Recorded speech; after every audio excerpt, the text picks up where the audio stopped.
Bonsoir tout le monde, je m'appelle Annick. Je vous invite dans mon studio de yoga, dans mon super grenier.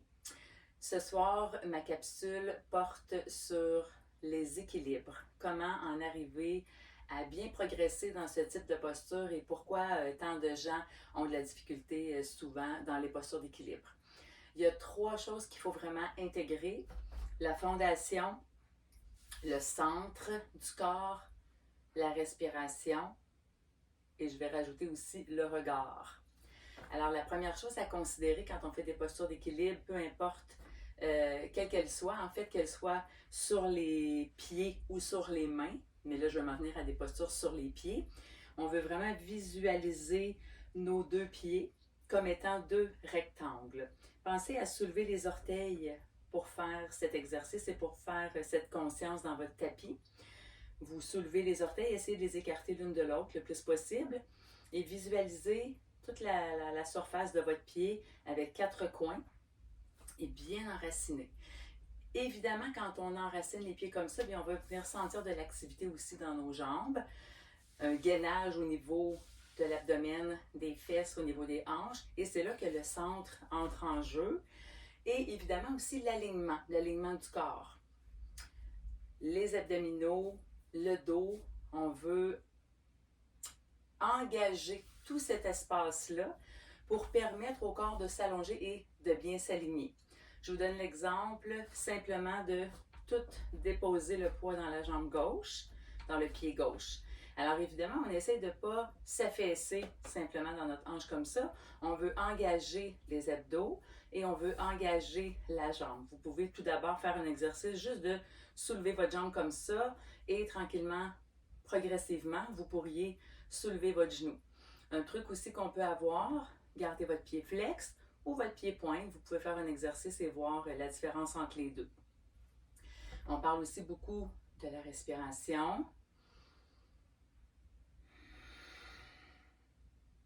Le regard, le fait de fixer un point, qu'il soit loin devant vous ou quelques mètres devant vous en regardant vers le bas, ça dépend des personnes. Il y en a qui aiment mieux regarder au loin, il y en a qui vont regarder quelques mètres devant. Ça va vous permettre de garder votre concentration. Alors, quand on parle de drishti, le fait d'avoir un point focus à un endroit, c'est pas juste de regarder à un seul endroit, mais c'est aussi de rester dans le moment présent. Un peu comme on fait en méditation, on veut laisser passer, voyager les pensées et ne pas s'arrêter à une pensée. Des fois, quand on a de la misère avec l'équilibre, c'est parce que notre esprit est ailleurs. Alors, on veut avoir une fusion entre le mental, le corps, l'esprit. Alors, le fait de fixer un point, on regarde ce point-là, on reste dans le moment présent, on engage les abdominaux, on est bien enraciné dans notre pied. Les bras aussi peuvent aider pour contrebalancer. Je peux tirer mon genou ici près de mon corps. Il y a une séquence qu'on fait ces semaines-ci à Musée Yoga qui nous amène dans ce type de posture. Un truc que je donne parfois, si vous avez le bras allongé comme ceci, vous pointez votre majeur vers le sol, ça peut aider.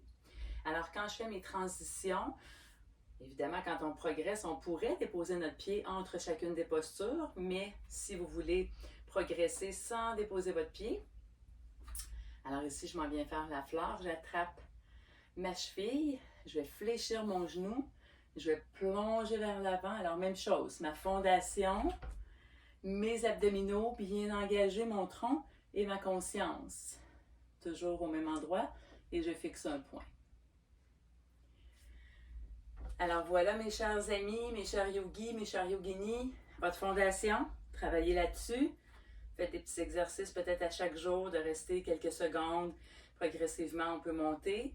Pensez à ne pas vous appuyer sur votre squelette, mais bien engager les muscles. Donc fondation, les muscles du centre, les abdominaux, le dos, le regard, focus, on reste dans le moment présent, on reste au même endroit, on essaie de ne pas se promener dans les pensées et bien sûr, on respire. Alors j'espère que ces petits conseils vont vous aider à progresser dans vos équilibres et une chose très importante, patience. persévérance. Ne vous découragez pas, vous allez y arriver. Il y a des journées que ça va mieux, il y a des journées que ça va moins bien. C'est correct, c'est normal, c'est la vie, c'est comme ça que ça se passe dans la vie et c'est comme ça que ça se passe sur le tapis. Merci beaucoup tout le monde, je m'appelle Annick et je vous dis à bientôt pour une autre capsule.